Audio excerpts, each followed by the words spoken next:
Is someone in there? In our latest exploration, we paid a visit to this abandoned zoo that was recently closed down. The zoo uploaded a post to notify its visitors of the sad closure they went on to say.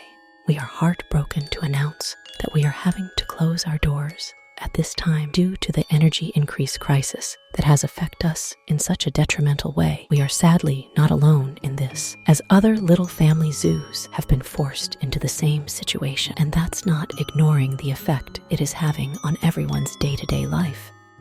Then went on to say, we are forever grateful for all the support and love from all our friends, family, and visitors towards each of ourselves and our charges. If by some miracle there is a potential change in the increase and that happens overnight, then we shall update you all.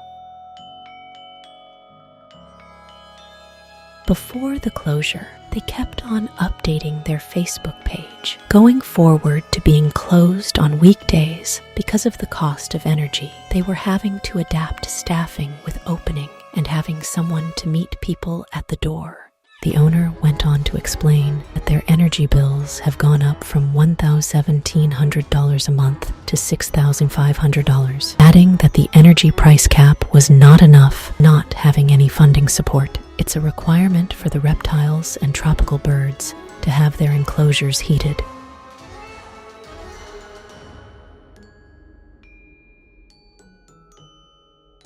Walking through the enclosure, it was still boiling from the hot air that was supplied for the animals. As I stated before, this place was like a mini safari with all the beautiful decor, as you can see. I especially loved the palm trees. Sadly, people who have visited this place have the urge to trash it. Why, I don't know. But that's the only thing with urban exploring. You have the good kind of explorers, then you get the negative side. People who don't respect and appreciate the urbex world, ruin for other explorers. But also, it gives urban explorers a bad name, reputation. But, moving on, we found some odd things on the reception desk.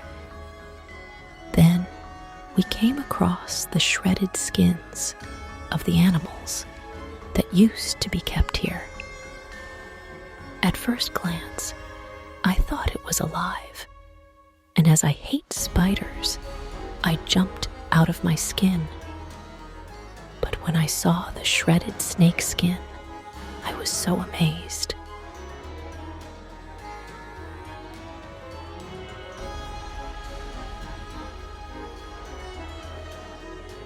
See this place just be left to rot and be forgotten about makes you think how fast a place can go from being so popular to being like a ghost town. We found some old documents that were used for staff to tick off their daily tasks and make sure they do things needed to keep the animals safe and alive.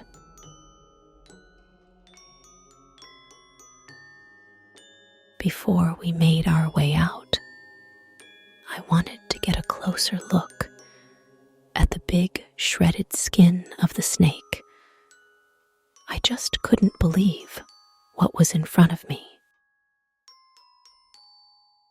As you can see in this file, they kept a record of the deaths at the zoo, and I was surprised how many there were for such a small zoo. But also how they wrote down how they passed. But I guess that's what they had to do.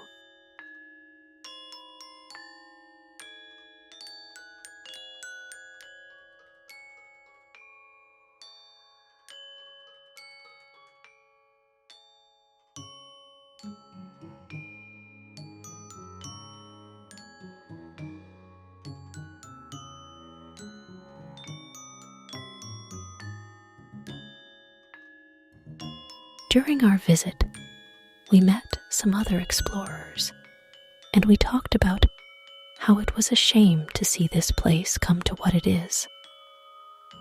The other explorers explained how they came here as a child and saw all the amazing animals. I couldn't imagine seeing my childhood favorite place go to ruins. But I can imagine those explorers saying to their kids, "Look, that's what the snakes used to be, and where the spiders used to be," sharing their experiences in this place when it was alive.